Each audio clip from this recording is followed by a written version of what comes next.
ఈ video railway స్టాక్ను ఇష్టపడే వారి కోసం. మన ప్రభుత్వ రంగ రైల్వే కంపెనీలు రైల్టెల్, ఆర్వీఎన్ఎల్ మరియు ఎర్కాన్, వీటి మధ్య Q4 ఫలితాల్లో ఎవరు టాప్లో ఉన్నారు? ఏ స్టాక్ ఉత్తమ పనితీరును కనబరిచింది? ఎవరి ఫండమెంటల్స్ బలంగా ఉన్నాయో తెలుసుకోవడానికి ఈ వీడియో పూర్తిగా చూడండి. ముందుగా చూసేదే ఆశాజనకంగా కనిపిస్తున్న రైల్టెల్. Q4లో ఇలాంటి గ్రోత్ అంటే మామూలు విషయం కాదు. రెవెన్యూ 1,308 కోట్ల రూపాయలు, 57% YoY గ్రోత్.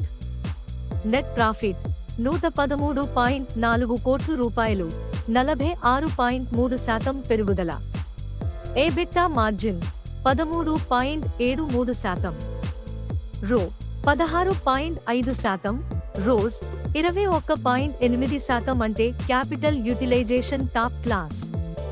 ఇంకా చెప్పాలంటే ఈ కంపెనీకి FY25లో 35% సేల్స్ గ్రోత్ వచ్చిందంటే దాని బిజినెస్ బలమెంతో చెప్పకనే చెబుతుంది. షేరు రేటు 312 రూపాయల నుంచి 384 రూపాయలుకి 23% మే నెలలో పెరిగింది. ఇప్పుడు చూసేదే ఆర్వీఎన్ఎల్ అంటే rail Vikas Nigam limited. Revenue 4% తగ్గింది. నెట్ ప్రాఫిట్ కూడా 4% తగ్గింది. EBITDA margin 6.7%. కానీ ROE 14% అండ్ ROS 14.7% అంటే అంత బాగా కుదరకపోయినా కంపెనీ ఫండమెంటల్స్ బాగానే ఉన్నాయి. కొత్త ఆర్డర్ల అట్రాక్షన్ వల్ల మే నెలలో షేరు ప్రైస్ 17% పెరిగింది. ఇంకొక ప్రముఖ ప్లేయర్ ఎర్కాన్ ఇంటర్నేషనల్. రెవెన్యూ 10% తగ్గింది. Net profit 15% down. మార్జిన్ కూడా తగ్గి 7.7%కి వచ్చింది. కానీ FY25కి కంపెనీ తన టార్గెట్ అయిన 10,000 రూపాయల నుంచి 11,000 కోట్ల రూపాయలు రేంజ్ను రీచ్ అయ్యింది. ఇది ఒక మంచి విషయమే. కొత్త ప్రాజెక్టుల స్ఫూర్తితో షేరు ప్రైస్ మే నెలలో 23% పెరిగింది. అన్నింటికంటే మెరుగ్గా ప్రదర్శించిన కంపెనీ రైల్టెల్. అదిరిపోయే గ్రోత్, బలమైన మార్జిన్లు మరియు మే నెలలో బ్రహ్మాండమైన షేరు ర్యాలీ. అనలిస్టులు కూడా రైల్టెల్ వైపు మొగ్గు చూపుతున్నారు.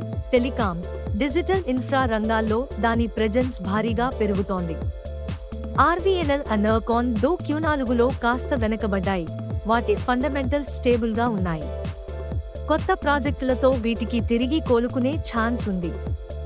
Q4 ఫలితాల ప్రకారం రైల్టెల్ క్లియర్ విన్నర్. కానీ ఆర్వీఎన్ఎల్ అండ్ ఎర్కాన్ కూడా పోటీకి సిద్ధంగా ఉన్నాయి. మీకు ఈ 3 కంపెనీల్లో ఏదైనా షేర్ ఉందా? లేదా మీరు ఏదైనా కొనాలని ఆలోచిస్తున్నారా? కామెంట్స్లో చెప్పండి. ఇలాంటి ఫైనాన్షియల్ బ్యాటిల్స్ కోసం మా ఛానల్ను సబ్స్క్రైబ్ చేయండి, లైక్ చేయండి మరియు షేర్ చేయండి. ఇది మీ AR స్టాక్ విస్పరర్స్. మరిన్ని స్టాక్ విశ్లేషణలతో తిరిగి కలుద్దాం. ధన్యవాదాలు. The information in this video is based entirely on public sources. We are not SEBI registered advisors. The information in this video is for educational and analytical purposes only. Please consult your financial advisor before making any investment. All news is based on publicly available sources and ongoing media reports. We do not intend to defame or target any individual or organization. Viewers are advised to verify facts independently and treat this as news commentary under fair use.